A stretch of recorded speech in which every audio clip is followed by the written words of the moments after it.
네, 화성 연쇄 살인 사건의 용의자 이춘재가 모방범죄로 결론이 났던 8차 사건 때도 용의선상에 올랐지만 풀려난 것으로 확인됐습니다. 범인으로 지목돼 처벌까지 받은 윤모 씨는 최근 경찰을 만난 자리에서 무죄를 주장했습니다. 법조계에서는 재심 가능성이 거론되고 있습니다. 부장원 기자입니다.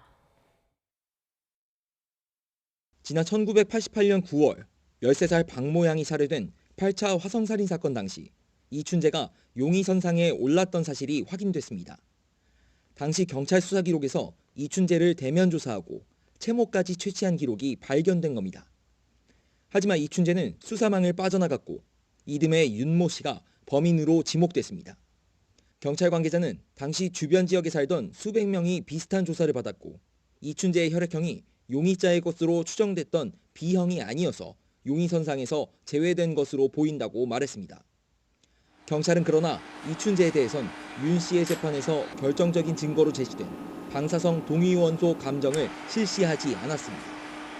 당시 비용 문제 때문에 일일이 감정할 수는 없었다는 설명입니다. 하지만 이춘재가 여러 차례 용의선상에 올랐던 사실이 확인되면서 당시 경찰 수사를 둘러싼 논란은 더욱 커지고 있습니다. 범인으로 확정돼 19년 넘게 옥살이를 한 윤 씨는 최근 경찰 조사에서도 억울함을 호소한 것으로 전해졌습니다. 혹독한 고문을 받고 잠을 자지 못한 상태에서 허위로 범행을 자백한 것이라고 거듭 주장했습니다. 윤 씨는 현재 재심을 준비하고 있습니다.